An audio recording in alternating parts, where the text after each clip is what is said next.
Mong mây tô lối mây phơ chính mây ông bà đờ ngô nào ở sai ye y mi yong hẹn lốc tâm tàu ông bà hà tê y ông lan yu mà ông bà cha Emmanuel Sana se ata ba me ite min yong hem lo ka cha in lang sam phân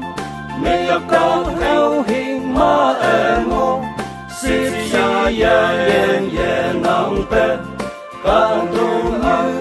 nữ hoàng nhân mẹ hi bạc lâu mà ngô tông lạc lại Christa cái hoàng ngài ta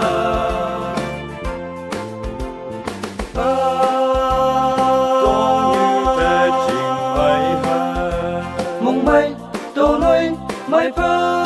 chính mây ông bà ngô nào sai ye y mi yong hẹn lốc tâm tàu ông bà hà tê y ông lan yu mà ông bà cha Emmanuel Sana se ata ba me ite min yong hem lo ka hi pa lan ne ite mu ata te ngai te ki ang ba ngai ta ya pui ka dan hu ha asai tang te chai mai wang lam ne te jing mai ang pa pai na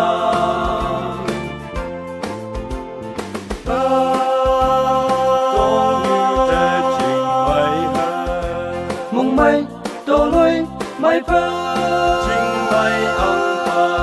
bà ngô nào sai ye y mi yong hẹn lốc tâm tàu ông bà hà tê y ông lan yu mà ông bà cha Emmanuel Sana se ata ba me ite min yong hem lo ka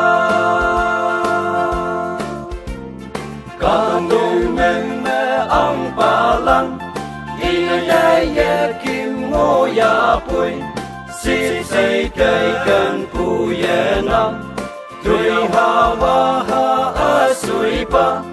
yo hai lau ha pa long pa te cha ye Christa wa sip si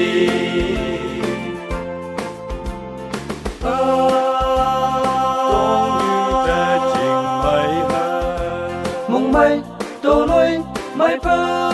chính mây ông bà ngô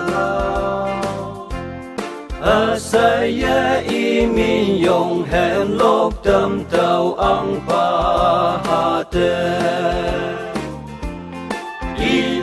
ông lan yu mà ông bà cha Emmanuel Sana se